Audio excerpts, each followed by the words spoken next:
The Spectator is a unique creature in the world of Dungeons and Dragons, a lesser beholder summoned from another plane of existence through a magical ritual that requires 4 beholder eye stalks. The Spectator is a guardian tasked with protecting a specific location or treasure of its summoner's choosing for 101 years. It allows no creature but its summoner to enter or access the item unless instructed otherwise. With a 4-foot diameter body and 4 eye stalks, 2 on each side and a central eye, the Spectator is an imposing sight. Now that we know a little bit more about what a Spectator is, let's talk some features.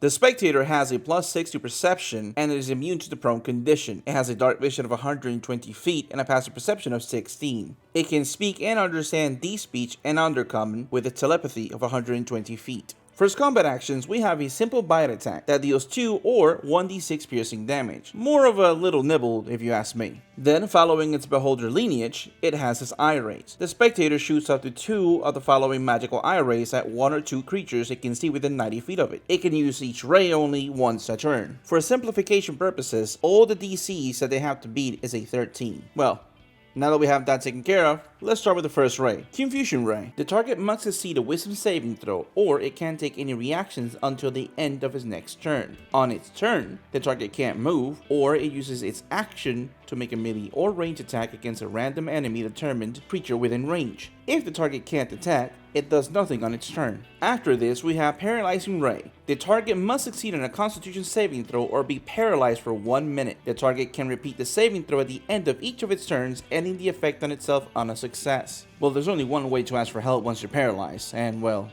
Kevin will tell you. If I'm looking at you and I'm not blinking, if I'm like this.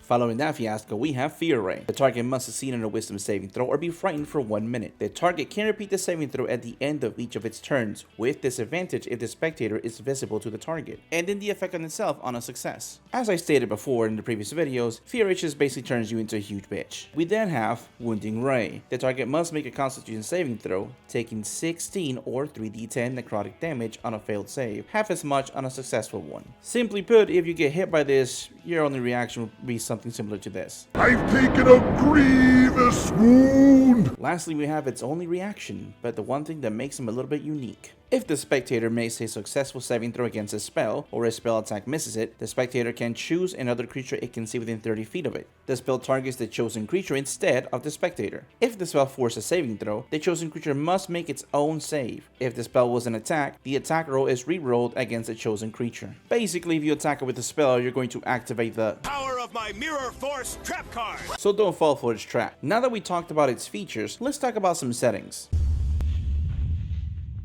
Here are 3 small settings that could work for your world. For a simple scenario, the Spectator has been summoned to serve a beholder who rules over a dungeon complex. The beholder has instructed the Spectator to guard a particularly valuable room that contains a stash of magical items. The Spectator will allow no one but the beholder to enter the room. For a strange one, we have a Spectator has been summoned to guard a beholder's lair. However, the beholder that summoned it has a strange request. It wants the Spectator to keep watch on its own actions and report any suspicious behavior back to the summoner. The Spectator must balance its loyalty to the beholder with its duty to report any wrongdoings. For a complicated one, a Spectator has been summoned to serve a beholder who rules over a vast network of underground tunnels. The beholder has tasked the Spectator with guarding a portal that leads to the surface world, but the portal is also coveted by a group of mind flayers who seek to overthrow the ruling beholder and invade the world above. However, the Spectator wishes to be released from its contract, and it can only be done by eliminating the beholder. The Spectator will not attack the party as long as they do not attempt to enter or interact with the portal. The party must navigate the depths of the Underdark while avoiding the beholder and his hierarchy, while also ensuring that the portal is secure. Now that's all we have for the settings, so let's talk about some strategy. For general combat strategy, the Spectator's low armor class suggests that it is not built to withstand heavy attacks, so it will be best for it to stay at range and rely on its eye rays to control the battlefield. Similar to the Beholder and the Death Tyrant, it will most likely start using its Confusion Ray to disable enemies, making them unable to retaliate or move freely. The Paralyzing Ray is also useful for taking out targets by rendering them immobile. The Fear Ray can also be used to drive enemies away from the battlefield or distract them from the Spectator's allies. In the event that enemies do get close to the Spectator, it can use his bite attack, but it's not the most potent weapon. The Spectator should try to keep his distance and use his IRAs to control the battlefield as much as possible. For an interesting combat strategy, we can modify the ray's abilities and give the creature the ability to blink. We could give it a gravity ray. The Spectator fires a beam of dark energy at a target within 60 feet. The target must make a DC 13 Constitution saving throw or take 2d6 force damage and have its movement speed reduced by half until the end of its turn. We can also give it the blink ability. The Spectator can teleport up to 30 feet to an unoccupied space it can see. To make this effective, if he is alone, you could give it a set number of charges. If it is underwhelming, you can also make him use his ability as a bonus action.